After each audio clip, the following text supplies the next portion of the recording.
الحمد للہ رب العالمین والصلاة والسلام علی خاتم النبیین وخاتم المعصومین اما بعد فاعوذ باللہ من الشیطان الرجیم بسم اللہ الرحمن الرحیم۔ محترم سامعین کرام، آج کا سوال ہے حضرت عمر فاروق اعظم رضی اللہ تعالیٰ عنہ مسلمانوں کے دوسرے خلیفہ کا جنازہ کس نے پڑھایا؟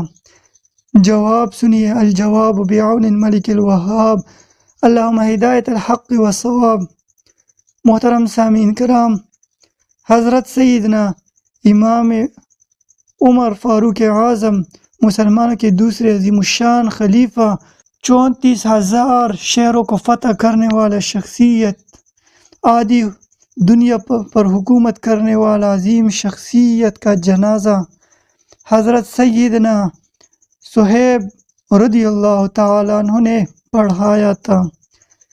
سیرت و مناقب امیر المؤمنین عمر بن خطاب لابن الجوزی میں ہے کہ حضرت علی بن حسین رضی اللہ تعالیٰ عنہ فرماتے ہیں کہ میں نے حضرت سعید بن مسیب رضی اللہ تعالیٰ عنہ سے سوال کیا کہ حضرت عمر رضی اللہ تعالیٰ عنہ مبارک کی نماز جنازہ کس نے پڑھائی؟ تو آپ رحمہ اللہ نے فرمایا حضرت صہیب نے کہا، حضرت صہیب۔ پھر میں نے کہا کتنی تکبیریں ان پر کہے؟ فرمایا 4۔ سیرہ و مناقب امیر المؤمنین عمر بن خطاب ابن الجوزی میں ہے کہ حضرت سعید بن مسیب فرماتے ہیں پس انہوں نے حضرت صہیب نے حضرت عمر فاروق اعظم رضی اللہ تعالیٰ عنہ کی نماز جنازہ پڑھائی۔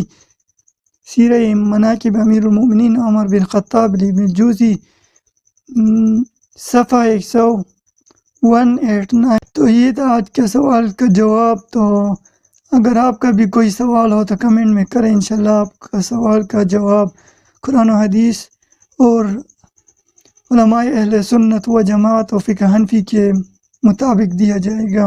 تو تب تک کے لیے السلام علیکم ورحمۃ اللہ۔